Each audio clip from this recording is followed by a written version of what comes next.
Some Republicans asking, aren't Democrats the ones stalling on coronavirus relief? Research fellow at the Heritage Foundation, Joel Griffith, joins us live to react. Good to see you. Thanks for being here. Hey, good morning. Thanks for having me. Of course. I don't know if you were listening, but just a couple minutes ago, we had two restaurant owners on from Pennsylvania, and they were talking about the new restrictions. And I'm curious, on one hand, you see the market reacting to news of the coronavirus. On the other hand, you have the news of all of these, new restrictions or potential new restrictions in place. I just wonder where that's going to take us in the next few days. Yeah, what we see over the last few months is really a divergent economic recovery between those states that have reopened or never shut down, like Nebraska, Missouri, and Florida, versus places like Eastern Pennsylvania and Philadelphia and LA and Chicago that are putting more draconian restrictions in place. And there's no doubt this is really impacting the service sector, the restaurant industry. While we've seen the majority of jobs that we initially lost, we've seen the majority of those jobs come back. In the restaurant sector and the travel sector, hospitality, most of those jobs are still gone, and that's because there are a handful of big states that still have not reopened their cities. Yeah. Meantime, Joe Biden has signaled support for raising the minimum wage to $15 an hour to help rebuild the middle class. Take a listen to something he said yesterday. When we build back better, we'll do so with higher wages, including a $15 minimum wage nationwide. That's how we build back the middle class better than ever. Yeah, but you know what? The Congressional Budget Office found that raising the minimum wage might put 1.3 million people out of work. What do you think? Well, based on prior minimum wage increases, we know that this will result in fewer jobs.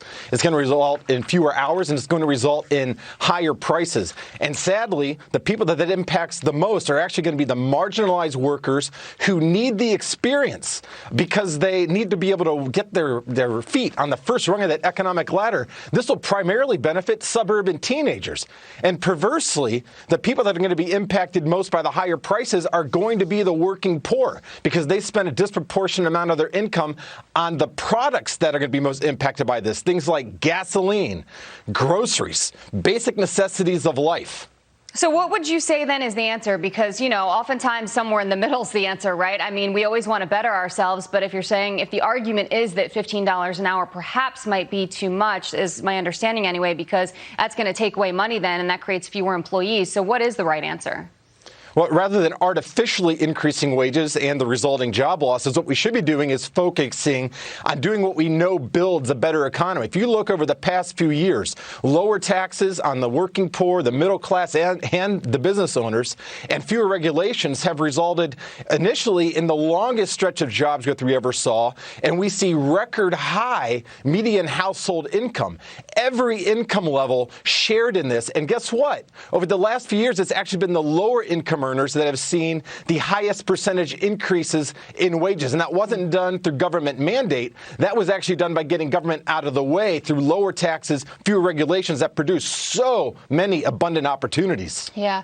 There's been a lot of speculation over whether or not this election would have turned out differently if not for the pandemic and then the subsequent hit to the economy, because the economy was doing so well under President Trump. 3.4% unemployment rate in February, the lowest since 1969. So how can Joe Biden get us back to that level of prosperity? Well, we can look at what is actually happening in many states right now. Although we see immense economic misery in places like California and New York that still have not reopened, there are a number of states that their economy is actually just as large now, almost as large now as it was prior to the virus.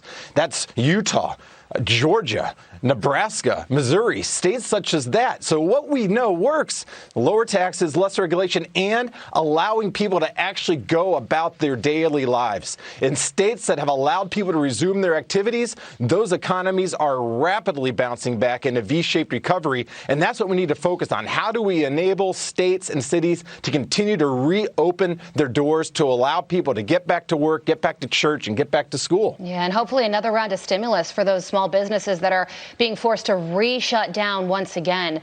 Jill, you make great points. Thanks so much for coming on. Thanks, Joel. Thank you.